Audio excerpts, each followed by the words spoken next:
اور رحمت کے لوگوں نے تسلیم کی، تو آپ یاد رکھیں صرف اپنوں نے نہیں بلکہ غیروں نے بھی علن اعلان کہا ہے کہ نبی، ہمارے نبی محمد صلی اللہ تعالیٰ علیہ وسلم جو ہیں یہ پوری کائنات کے لیے نبی ہیں، پوری کائنات کے لیے رحمت ہے۔ اگر ایک ایک کر کے میں آپ کو حوالہ پیش کروں تو لمبی گفتگو ہو جائے گی۔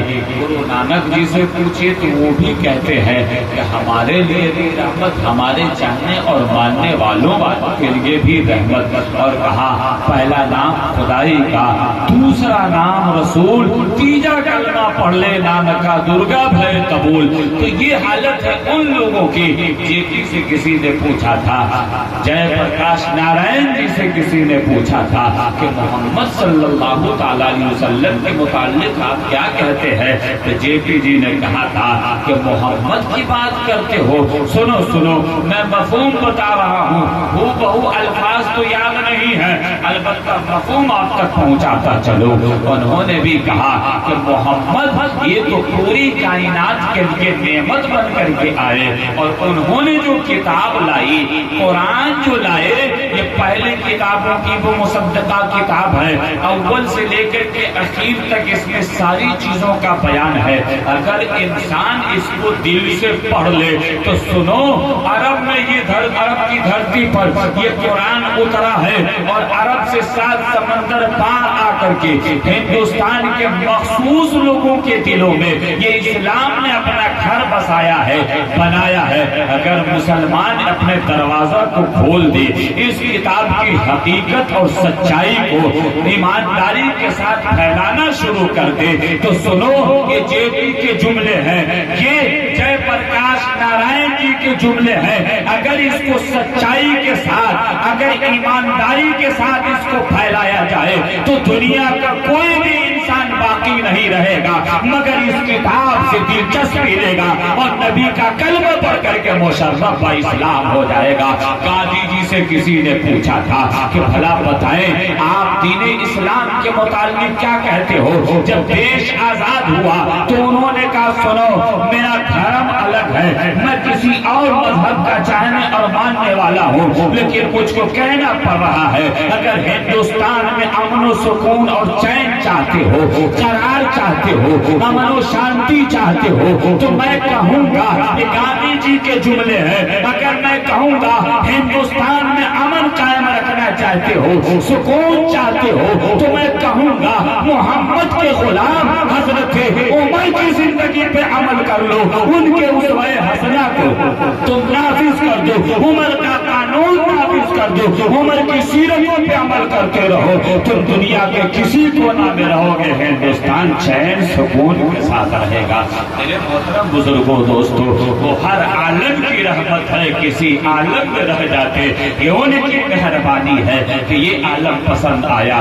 میں آپ کو بتاتا چلوں، اگر تاریخ عرب کو آپ پڑھیں گے، نبی کی سیرت کو آپ پڑھیں گے تو نبی کونین کی میلاد پر آج لوگ فتوے داغتے ہیں اور طرح طرح کے کامنٹس کرتے ہیں، کہتے ہیں فلاں صاحب نے 63 سال کی زندگی پائی، انہوں نے میلاد نہ منایا، تو میں بھی تو کہہ سکتا ہوں اشرف علی تھانوی 50 سال 70 سال کی عمر پایا، لیکن اس کی قسمت چوپٹ تھی، پھوٹی تھی، ایک بار بھی میلاد النبی نہ منا پایا۔ قاسم نانوتوی بڑی لمبی عمر پایا تھا، لیکن اس کی خدمت کی اس کی قسمت چوپٹ تھی کہ پوری زندگی میں اس نے بھی میلاد مصطفیٰ نہ منا پایا۔ عبدالرشید گنگوہی، اس کی عمر تو بہت لمبی پائی تھی، بڑی کتابیں لکھی، لیکن اس کی قسمت چوپٹ تھی کہ اس نے پوری زندگی تو گزاری، نبی کا کلمہ تو پڑھا، نبی کا دانا تو کھایا، نبی کا کپڑا تو پہنا، سب کچھ تو نبی کے صدقے میں اس نے زیبتن تو کیا، لیکن اس کی قسمت چوپٹ تھی، ایک بار بھی میلاد مصطفیٰ نہ منایا۔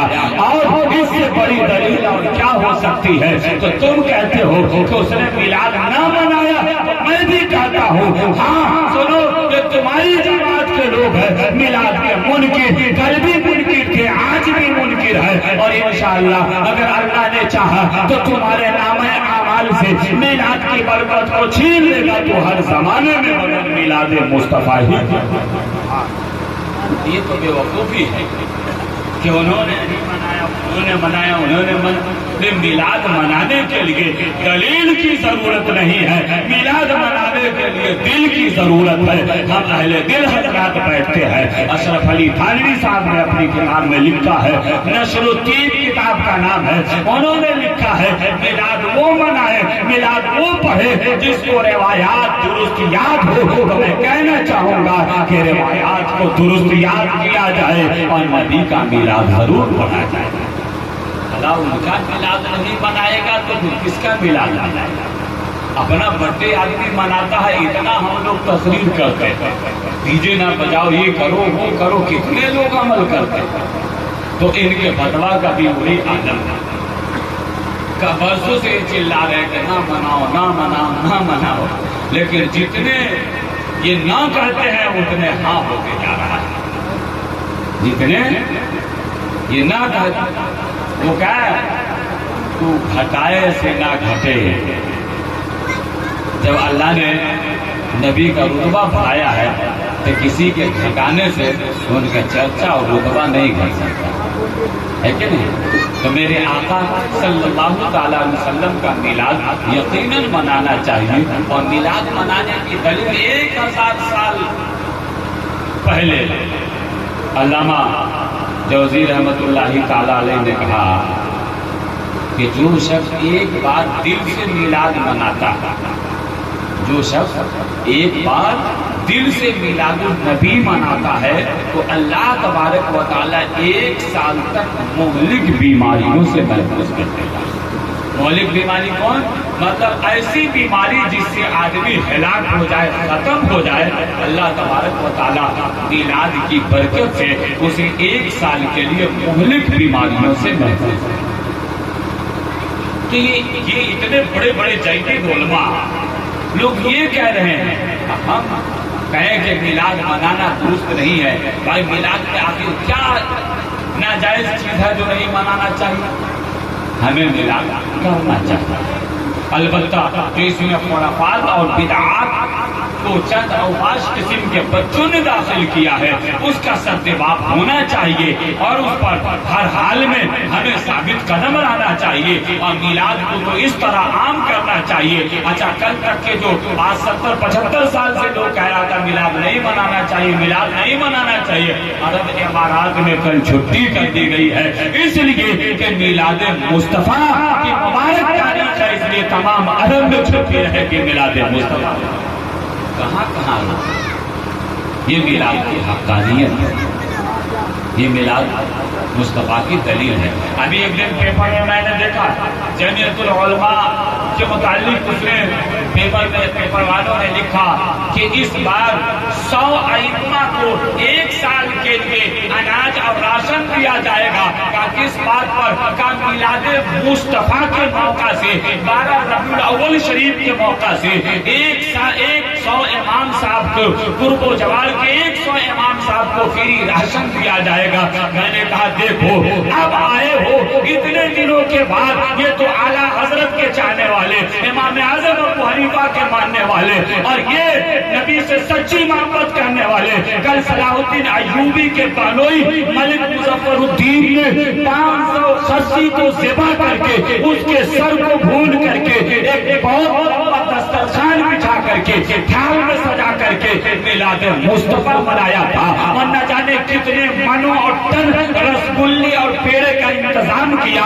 کہا کسی نے اتنا خرچ کرتے ہو کہ اس کا حساب نہ دینا پڑے گا؟ کہا نادان، اس کا حساب تو بالکل آسان حساب ہے۔ کہا کیسے آسان حساب کیسے ہے؟ کہا اگر مجھ سے میرا پروردگار پوچھے گا کہ اتنا پیسہ کہاں خرچ کیا تو میں کہوں گا مولا جس کے صدقے میں تو نے زمین بنائی آسمان بنایا اس کے میلاد میں ہم نے سارے پیسے۔ پیسہ بالکل آسان ہے۔ تو اب آئے لائن پر لوگ 100 لوگوں تو یہ چیز تو اگر 5-6 سال پہلے کی ہماری تقریر اٹھا کر کے دیکھیں گے، ہماری تو کوئی گنتی نہیں ہماری جماعت میں۔ بھائی ہمارے بڑے علماء کے سامنے ہماری کیا گنتی ہے؟ لیکن جلوس کے موقع کی تقریر کو 5-6 سال پہلے کی تقریر کو آپ اٹھا کر کے دیکھیں گے تو آپ کو ضرور ملے گا شاہنواز فیضی بول رہا ہے کہ لوگوں سنو، تم ہاسپٹل جایا کرو، آج کے دن تم ہاسپٹل جاؤ، جیل کی سلاخوں میں جاؤ، ان سے جا کر کے ملاقات کرو، ان کی ڈھارس بتاؤ، سر یتیموں کے سر پر شفقت کا ہاتھ پھیرو، یتیم بیوہ غریب غربا مساکین فقراء ان سب کی خدمت کرو، اپنے بچوں میں بھی پیسے تقسیم کرو، ہزاروں عید سے بڑی عید ہے، اور عید کے دن 10-20 روپیہ تم خدمت میں نذرانہ کے طور پر لوگوں کے درمیان پیش کرتے ہو، آج تو جتنا لٹاؤ گے وہ کم ہے، 5 سال 6 سال پہلے تو بدلا۔ تو آج کے کل کے پیپر میں نے دیکھا کہ 100 ائمہ کے لیے ملا، کل کے پیپر تو میرے محترم بزرگوں دوستوں، بہت دنوں کے بعد لوگ لائن پر آتے ہیں، اعلیٰ حضرت کے چاہنے اور ماننے والے شروع سے ان کا یہ عقیدہ کہ نہیں میلاد کو منانا چاہتا ہے۔ میلاد کیسے نہیں منائے گا؟ نماز پڑھیں گے تو اس میں ضروری ہے کہ اللہ قبول کرے نہ کرے، لیکن میلاد ایک ایسا عمل ہے، اچھا نماز پڑھیں گے تو نماز پڑھنے کے لیے ایمان والا ہونا شرط ہے، لیکن پہلے ایمان تب جا کر کے نماز، اور جہاں جہاں نماز کا ذکر ہے یا ایھا الناس نے کہا یا ایھا الذین آمنوا کہا، اے ایمان والوں نماز پڑھو، ہے کہ نہیں؟ اور میلاد کی جہاں تک بات ہے تو آقا کے گھر کی خبر لیجیے نا، آقا کے چچا کا نام ابو لہب ہے، ابو لہب جس کی سند میں ایک مکمل سورت پاک اتر گئی، اتنا بڑا یہ کافر، اتنا بڑا بدکار، ایک سورت اتر گئی۔ اچھا ابو جہل بھی بہت بڑا بدکار ہے، لیکن اس کے متعلق ڈائریکٹ ایک سورت نہیں اتری، لیکن ابو لہب کے متعلق ایک سورت، پوری سورت تبت یدا ابی لہب وتب ما اغنی عنہ مالہ وما کسب، پوری سورت پاک اتر گئی۔ اب سنیے، اللہ کے رسول کے چچا حضرت عباس، یہ ابو لہب کا بھائی، حضرت عباس فرماتے ہیں کہ ابو لہب کے انتقال کے 6 مہینہ یا سال بھر کے بعد ایک روز میں نے ابو لہب کو خواب میں دیکھا، خواب میں دیکھا تو پوچھا کیا بھائی کیا حال ہے؟ کہا بہت برا حال ہے۔ کہا برا حال کیسے؟ کہا میلاد کے لیے روک رہے تھے نبی کو، محمد کو اپنا بھتیجا ہی سمجھ رہے، لیکن کہا کیا حال ہے؟ کہا بہت برا حال ہے، جہنم میں جل رہا ہوں، اوپر آگ نیچے آگ، دائیں بائیں خالی آگ ہی آگ ہے۔ کہا کوئی عافیت؟ کہا کوئی عافیت نہیں۔ اس کے بعد ابو لہب کہتا ہے البتہ ایک عافیت کی بات ہے۔ کہا کیا ہے؟ کہا ہفتہ میں جب دوشنبہ کا دن آتا، مطلب سوموار کا دن آتا ہے اور صبح صادق کا وقت آتا ہے، یعنی جو مولد النبی ہے، نبی کے ولادت کا جو وقت ہے، وہ کہتا ہے جب وہ گھڑی آتی ہے اس وقت میری شہادت کی انگلی سے پانی کا کچھ قطرہ یا چشمہ جاری ہوتا ہے، میں تو جہنم میں جلتے رہتا ہوں، لیکن اس وقت میں جب اپنی انگلی کو اپنے منہ میں ڈالتا ہوں تو میری پیاس بجھ جاتی ہے، عذاب میں تخفیف ہو جاتا ہے۔ کہا کرے یہ کیا بات ہے؟ ابو لہب کہتا ہے بھائی عباس، یہ ایسا لگتا ہے کہ یہ جو معاملہ ہے، ہم لوگوں کا بھتیجا محمد جب پیدا ہوا تھا تو میری خادمہ سویبہ اس کا نام تھا، ابو لہب کی باندھی تھی، ابو لہب کے گھر میں خدمت کرتی تھی، تو اس نے بھیجا تھا، ابو لہب نے بھیجا تھا کہ جاؤ تو ہماری بابو یا بھوجائی جو بیوہ ہے اس کو درد زہ شروع ہوا ہے، جاؤ تو دیکھو تو اس کی خدمت کی حاجت ہے۔ تو سویبہ آئی تو دیکھا حضرت آمنہ رضی اللہ تعالی عنہ کے پاس ایک ننھا منا پیارا سا بچہ ہے، تو سویبہ دوڑتے ہوئے آئی اور کہا ابو لہب مبارک ہو۔ ابو لہب باہر آیا تھا، کس بات کی مبارکبادی دے رہے؟ کہا بھتیجا مبارک ہو۔ تو ابو لہب نے کہا اے سویبہ جاؤ میں نے تجھ کو آزاد کیا، ایسے ہی جاؤ میں نے تجھ کو آزاد کیا۔ اب وہ حضرت عباس سے کہتا ہے اے بھائی ایسا ایسا لگتا ہے کہ ہم لوگوں کا بھتیجا محمد جب پیدا ہوا تھا، سویبہ آ کر کے مجھ کو کہی تھی کہ مبارک ہو تجھے بھتیجا محمد مبارک ہو، تو میں نے جو کہا کیا تجھے آزادی کا پروانہ میں دے رہا ہوں، اتنی خوشی ہوئی تھی بھتیجا کی ولادت پر، تو میں نے خوشی کا اظہار کرتے ہوئے سویبہ کو آزاد کیا۔ یہ وہی گھڑی ہے اللہ تبارک و تعالی اپنے حبیب کی ولادت کی خوشخبری کی وجہ کر ہمارے گناہ میں تخفیف فرماتا ہے، عذاب میں تخفیف کر دیتا ہے، ہماری پیاس بجھا دیتا ہے۔ میں کہنا چاہتا ہوں کہ جب اتنا بڑا کافر جس کے متعلق ایک سورت پاک اتر آئے، وہ میلاد دل سے نہیں بھتیجا سمجھ کر کے منائے، تو اس کو یہ فیسلٹیز دی جا سکتی ہے، تو ہم تو عاشقان مصطفیٰ ہیں، غلام مصطفیٰ ہیں۔ اگر اللہ نے ہمارے اس عمل کو قبول کر لیا تو پھر کیا کہنا ہے، ہماری دنیا بھی سنور گئی، آخرت بھی کامیاب ہوگا۔ تو ہمیں میلاد منانا چاہیے۔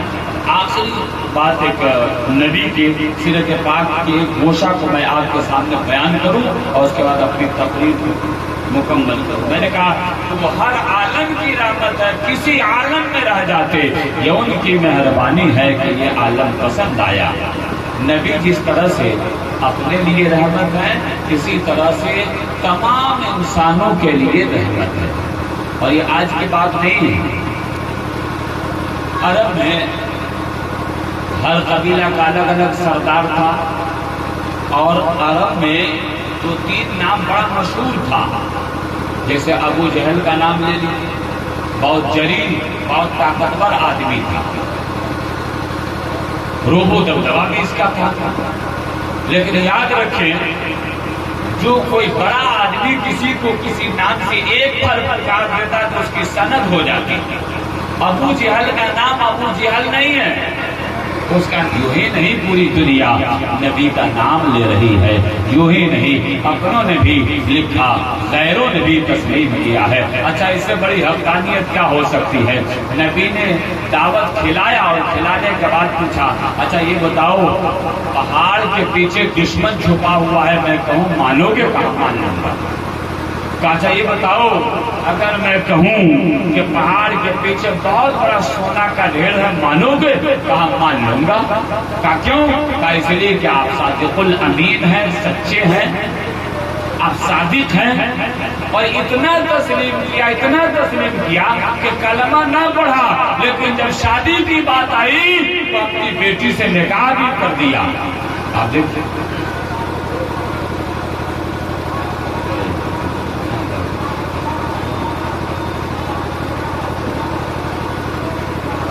لوگ نبی کا کلمہ البتہ نہ پڑھے، لیکن جب صداقت کی بات آئی تو اپنی بیٹیوں کی شادی بھی کرنا نبی سے پسند کیا۔ حضرت ابو سفیان نے کیا کیا؟ ایمان نہیں لائے تھے، لیکن بیٹی کی شادی نبی محترم جناب محمد رسول اللہ صلی اللہ علیہ وسلم۔ تو میرے محترم بزرگوں دوستو، ہمیں چاہیے کہ ہم اپنے نبی سے بے پناہ محبت کریں اور نبی کا نغمہ، نبی کی نعت، آج لوگ نہ جانے گانا کون سی چیزوں کو اپنی زبان پر بالکل ازبر کیے ہوئے ہیں۔ میری گزارش ہوگی کہ نبی کی نعت کو یاد کریں۔ اب دیکھیے آپ کے محلہ میں بھی یہ نسیم نیٹ ورک ابھی نعتیہ شاعر، نعتیہ گلدستہ، تقاریر، علماء کرام وغیرہ کی گفتگو، ان تمام چیزوں کو اپنے ذریعہ پھیلا رہے ہیں۔ تو آپ حضرات بھی حصہ لیجئے اور ان کے چینل کو خوب زیادہ سبسکرائب کیجئے، لائک کیجئے اور ان کی حوصلہ افزائی کیجئے۔ اب چونکہ وقت بہت زیادہ ہو گیا، میرے بعد بھی آپ کو نعتخوانی سماعت کرنی ہے اور مجھے بھی دور جانا ہے، اس لیے میں تو صرف 15-20 منٹ کا وعدہ کیا تھا، آدھا گھنٹہ کے لگ بھگ ہو گیا۔ انشاءاللہ العزیز پھر گفتگو ہوگی اور پھر آپ ہماری گفتگو آپ سماعت کریں گے۔ تو ایسا لفظ نکلا ہو جس سے انسان کو جو حد تک پہنچتا ہے۔ میں استغفار پڑھتا ہوں، استغفر اللہ ربی من کل ذنب واتوب الیہ، لا الہ الا اللہ محمد رسول اللہ۔